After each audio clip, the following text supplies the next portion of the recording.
A group of clergy members is joining a growing list of community leaders denouncing the killing of Colombian national Johann Sebastian Duran Guerrero by an ICE agent in Biddeford. News Center Maine's Drew Peters heard from those faith leaders today. Joins us live in our studio with what they had to say. Hi, Drew. Hey, Brian and Bailey. Reverends, pastors, and other religious leaders from across the state gathered in South Portland today to not only mourn Guerrero's death, but to join faith leaders throughout the nation who are condemning recent killings by ICE agents.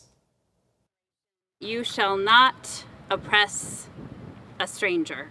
Exodus 23:9. You may have seen these words on the quilted sign above the memorial along the fence at Mechanics Park in Biddeford.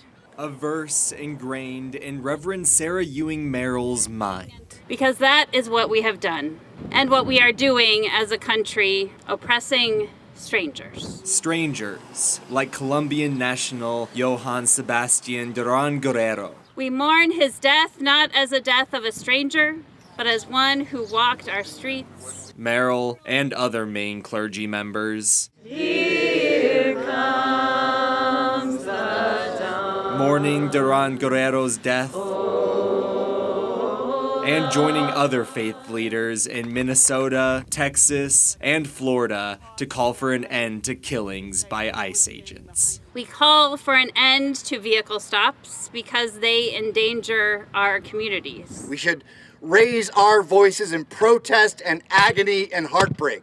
Agony, heartbreak, and fear that Reverend Jarrett Kerbel and fellow church leaders say pushes immigrant congregates into hiding. These are threats against religious practitioners that we love and are neighbors with. And our job has been to reach out, show solidarity. It really started a couple of years ago. For Linda Sanborn, a member of Gorham's First Parish UCC Church, that solidarity looks like delivering groceries and searching for lawyers to help congregates with deportation hearings. I feel very strongly that we are our brother's keeper, and it's upon all of us to take care of each other. Gestures Muslim community leader and Somali immigrant Abdullahi Ahmed says can make all the difference to immigrant neighbors feeling targeted. There is positive energy, that there are people who are here to support, and this is not the majority of the people who are doing this.